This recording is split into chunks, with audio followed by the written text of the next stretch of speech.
복수 국적을 갖고 있는 한국 거주 재외동포 4명 가운데 1명이 기초연금을 받고 있는 것으로 나타났습니다. 지난해 뉴욕과 뉴저지 그리고 커네티컷에 거주하는 한인 동포의 수가 크게 감소했습니다. 공화당의 내부 분열이 계속되는 가운데 오늘 하원은 3번째로 진행된 하원 의장 선출 투표에서도 선출에 실패했습니다. 대형 약국 체인 CVS가 최근 코막힘 증상에 효과가 없는 것으로 결론 내려진 페닐에프린 성분의 감기약 판매를 중단한다고 밝혔습니다. 올 겨울은 4년 만에 처음으로 엘니뇨 영향을 받는 겨울이 되면서 평년보다 따뜻할 것으로 예보됐습니다. 이상은 이 시각 주요 뉴스입니다. 시청자 여러분 안녕하십니까? KBN 뉴스입니다. 복수 국적을 갖고 있는 한국 거주 재외동포 가운데 기초연금을 받는 비율은 25%가 넘습니다. 이들에게 지급되고 있는 한국의 정부 예산은 연 10억 원에 달합니다. 그런데 해외 소득과 재산은 심사에 반영되지 않기 때문에 자격 여부에 대한 지적도 나옵니다. 더불어민주당 정춘숙 의원에 따르면 복수국적 허용 제도가 시행된 2011년 이후 복수국적을 갖고 있는 한인은 총 2만 446명이며 이 중 25.2%에 해당하는 5,146명이 기초연금을 받고 있습니다. 이들에게 지급된 한국 정부 예산은 연 10억 원에 달합니다. 2023년 기준 기초연금 수급액은 월 32만 3,180원, 연간 최대 387만 8,160원입니다. 기초연금 대상자는 한국 국적자로 한국에 거주하며 소득이 하위 70%인 만 65세 이상 시니어들입니다. 소득 인정액은 2023년 기준으로 단독 가구의 경우 월 202만 원, 부부는 월 323만 2천 원입니다. 정춘숙 의원은 연금 수급 심사 때 신청자들의 해외 소득과 재산이 반영되지 않기 때문에 그들이 기초연금을 꼭 필요로 하는지 알 수 없다고 지적했습니다. 복지부 관계자는 국가 간 연계가 필요한 부분이라 근거가 될 수 있는 법을 마련해야 하지만 현실적으로 쉽지 않다고 해명했습니다. 한편 더불어민주당 임종성 의원은 복수국적 허용 연령을 현재 만 65세에서 만 60세로 낮추는 국적법 일부 개정안을 대표 발의했습니다. 최소 연령을 만 60세로 하향 조정함으로써 재외동포의 편익을 증대하고자 한다는 취지입니다. 그동안 미국과 캐나다 등 한인사회는 복수국적 허용 연령 완화를 요구해왔습니다. 지난해 뉴욕과 뉴저지 그리고 커네티컷에 거주하는 한인 동포의 수가 크게 감소했습니다. 가장 큰 원인은 코로나19와 경기 침체의 영향으로 분석됩니다. 재외동포청에서 발표한 2023 재외동포 현황에 따르면 지난해 뉴욕과 뉴저지, 커네티컷주에 거주하는 재외동포는 총 30만 4,459명으로 집계됐습니다. 직전 조사인 2020년에 36만 53명과 비교해 약 15.4%, 즉 6만 명가량이 감소한 겁니다. 재외동포 현황은 재외 공간을 통해 파악한 데이터를 기반으로 2년에 한 번 매 홀수 연도에 발표됩니다. 2021년까지는 외교부가 담당했지만 올해부턴 재외동포청이 맡게 됩니다. 이렇게 세 지역의 재외동포가 감소한 가운데 특히 뉴욕과 뉴저지 지역의 일반 체류자가 급감했습니다. 유학생을 제외한 비영주권 일반 체류는 2021년보다 53.8%나 감소하면서 5만 2,882명으로 집계됐습니다. 다만 일반 체류자 외 영주권자와 유학생, 시민권자는 모두 증가 추세를 보였습니다. 영주권자는 1.4% 상승해 5만 945명, 유학생은 12.3% 상승해 7,724명, 시민권자는 2.3% 상승해 19만 2,908명으로 집계됐습니다. 한편 이런 인구 변화의 원인에 대해 재외동포청은 코로나19와 경기 침체의 영향을 들었습니다. 지역별로 보면 뉴욕 지역의 재외동포는 17만 7,242명으로 2021년과 비교해 19% 감소했습니다. 뉴저지는 9.2% 감소해 13만 3,307명, 커네티컷은 25% 감소한 13,911명입니다. 한편 전 세계 재외동포는 708만 1,510명으로 2년 전과 비교해 3.3% 감소했습니다. 어제 바이든 대통령이 대국민 연설을 통해 이스라엘과 우크라이나를 계속 지원하는 것이 미국 안보에도 필수적이라며 지지를 호소했습니다. 오동윤 기자가 보도합니다. 바이든 대통령은 어젯밤 백악관 집무실에서 대국민 연설에 나서고 이스라엘과 우크라이나, 팔레스타인 무장정파 하마스, 그리고 블라디미르 푸틴 러시아 대통령을 동일선상에 두고 비교했습니다. 그는 하마스와 푸틴 대통령이 서로 다른 위협을 대표하고 있지만 이웃 국가의 민주주의를 완전히 전멸시키려 한다는 공통점을 가지고 있다고 지적했습니다. 다만 바이든 대통령은 이스라엘을 향해서도 과잉 대응을 경계하며 9.11 테러 이후 미국인들이 분노에 눈이 멀어 저질렀던 같은 실수를 반복해서는 안 된다고 당부했습니다. 아무리 어려운 상황이라도 평화를 포기할 수 없고 두 국가 해법도 포기해서는 안 된다고 강조했습니다. 또 미국이 팔레스타인의 존엄성과 자결권을 지키기 위해서도 헌신하고 있다고 강조하며 하마스는 이를 빼앗을 수 없다고 덧붙였습니다. 이어 이스라엘과 우크라이나의 승리가 국가안보 이익에도 부합하다고 강조하고 대규모 자금 지원에 대한 대국민 설득을 이어갔습니다. 바이든 행정부는 이스라엘과 우크라이나의 전쟁을 지원하기 위해 1,000억 달러 규모의 안보 지원 패키지를 의회에 제안할 계획입니다.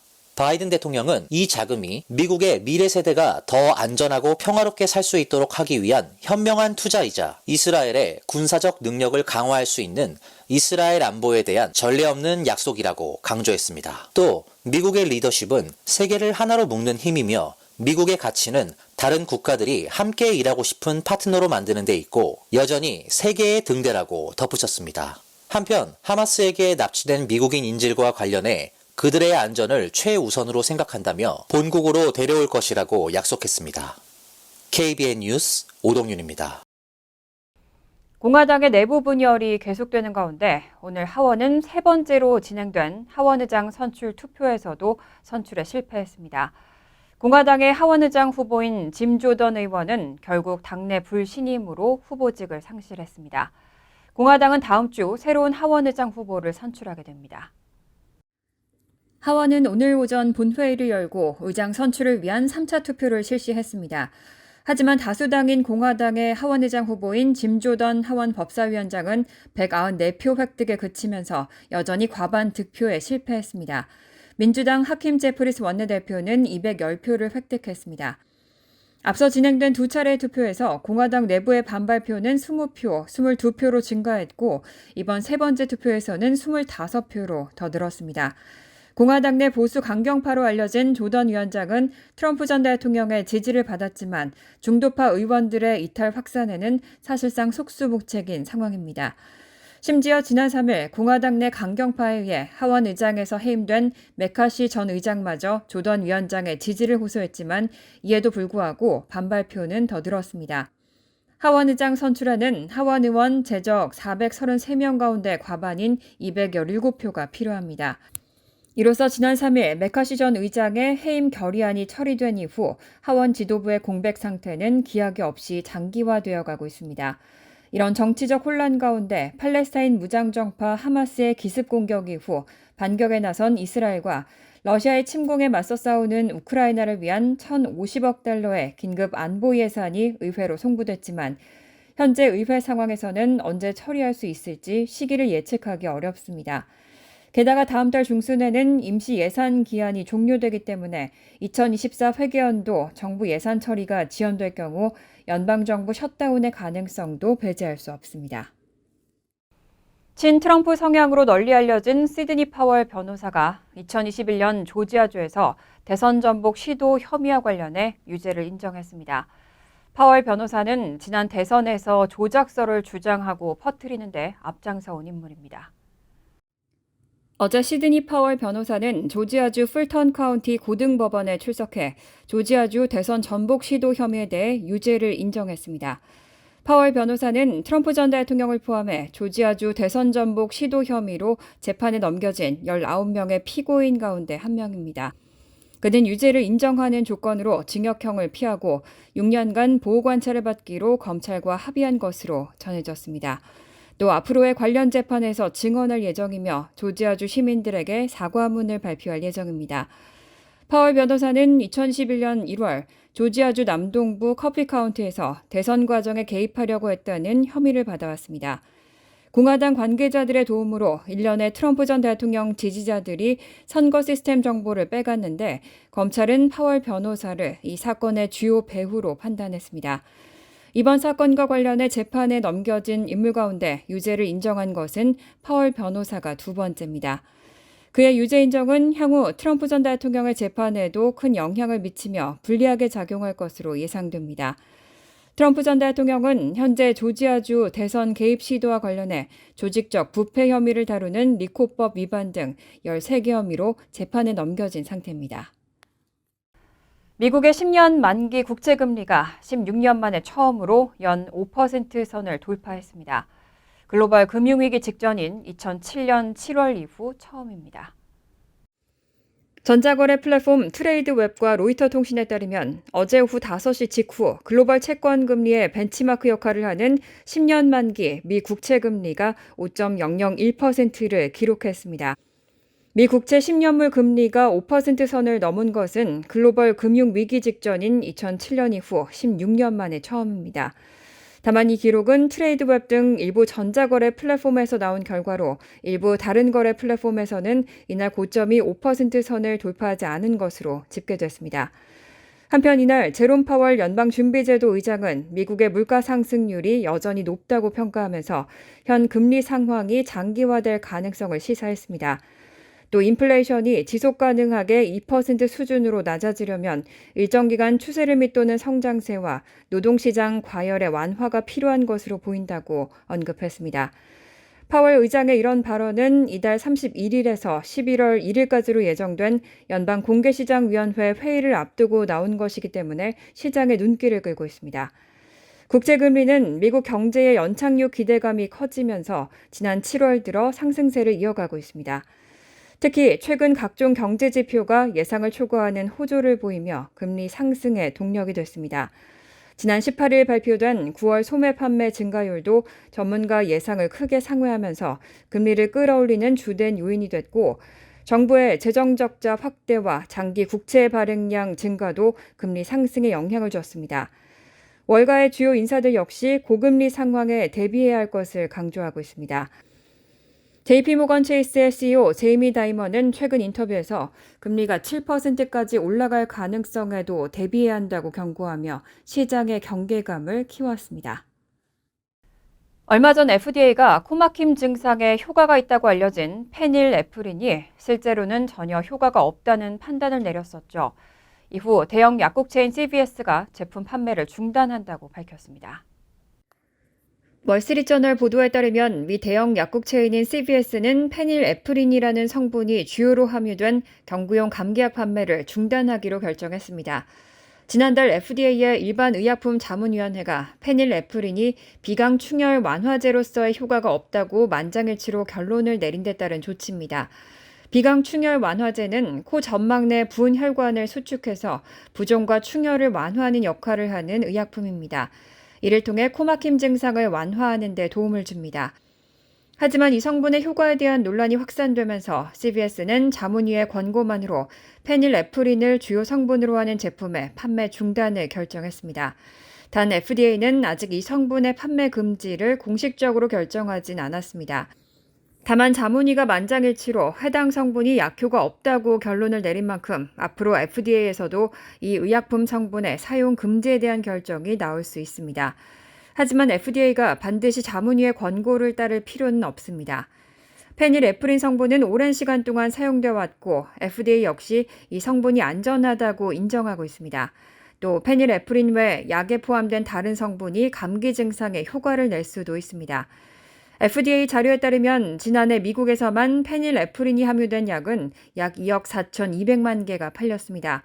미국 내 약국과 마트에서 판매된 매출액은 약 17억 6천만 달러에 달했습니다. 올겨울 날씨는 평년보다 따뜻할 것으로 예보됐습니다. 4년 만에 처음으로 엘니뇨 영향을 받는 겨울이 되면서 평년보다 높은 기온에 눈이나 비가 더 많이 내릴 것으로 전망되고 있습니다. 국립해양대기청이 발표한 겨울 전망 보고서에 따르면 올해 겨울 미국은 4년 만에 엘니뇨 현상의 영향을 받게 될 것으로 보입니다. 이로 인해 북부와 서부 지역은 평년보다 따뜻한 겨울이 될 것으로 전망됩니다.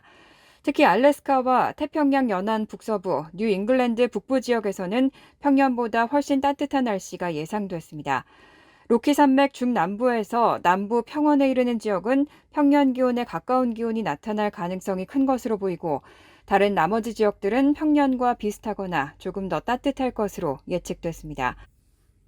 국립해양대기청은 또 오늘 12월부터 내년 2월까지 알래스카 북부와 서부, 남부 평원, 남동부, 걸프만 연안, 그리고 대서양 연안 중남부 지역에서 평년보다 더 습한 날씨가 나타날 것으로 관측했습니다. 국립해양대기청 기후예측센터의 존 고트셜크 책임자는 강한 엘니뇨 현상 중 자주 나타나는 남부 제트 기류의 강화로 올겨울 걸프만 연안과 미시시피 밸리 하류, 남동부 주들에서는 평균 이상의 강수량이 기록될 확률이 높아질 것이라고 밝혔습니다. 이로 인해 현재 몇 달째 가뭄에 시달리고 있는 중부와 남부 지역의 상황이 점차 호전될 것으로 기대되고 있습니다. 간추린 소식입니다. 애리조나주 윌리엄스시에서 경비행기가 추락해 한인 조종사를 포함한 3명이 현장에서 사망했습니다. 윌리엄스 경찰국은 17일 오후 12시 20분쯤 비행기 추락에 대한 신고를 받고 현장으로 출동해 추락한 비행기 안에서 2명을 발견했고 나머지 1명을 비행기 본체 밖에서 찾아냈습니다. 숨진 조종사는 한국 국적의 김혜문 씨로 확인됐고 또 다른 탑승 희생자는 크리스토퍼 에반스와 다코타 엘 얼마잔으로 알려졌습니다. 경찰은 목격자들에 따르면 공항에서 연료를 충전하고 이륙한 비행기가 잠시 후 저전력 또는 무전력으로 작동하는 소리가 났고 공항을 향해 북쪽으로 돌아오던 중 근처 들판에 추락했다고 전했습니다.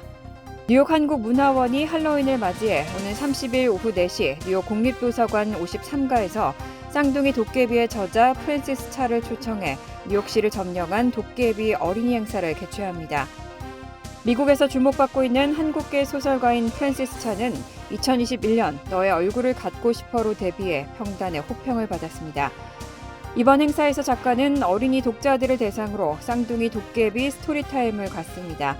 행사에 참여한 어린이들은 도깨비 마스크와 방망이를 만들어 볼 수 있습니다.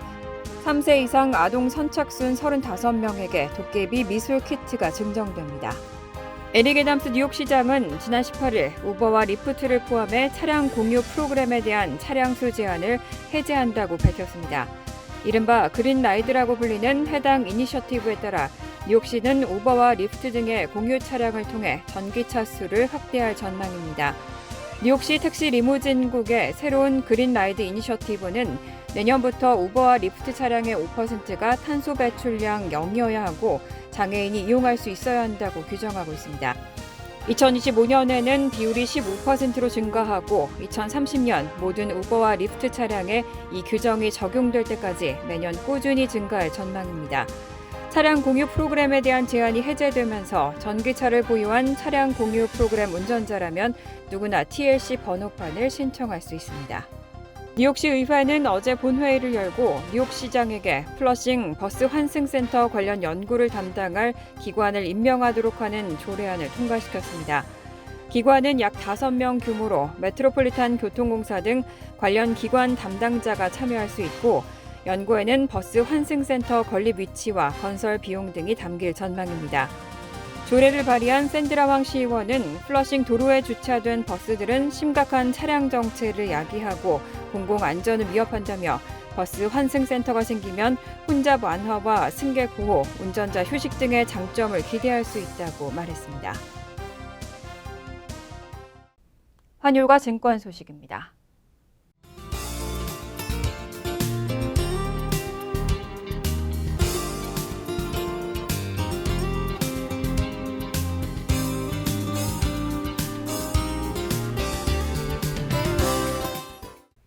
이어서 날씨입니다. 토요일은 흐린 가운데 비가 내리겠습니다. 낮 최고 기온은 60도, 섭씨 16도, 밤 최저 기온은 50도, 섭씨 10도로 예상됩니다. 일요일은 부분적으로 화창하겠습니다. 월요일은 구름이 많겠습니다. 이상으로 KBN 뉴스를 마칩니다. KBN과 함께 즐거운 저녁 되시기 바랍니다.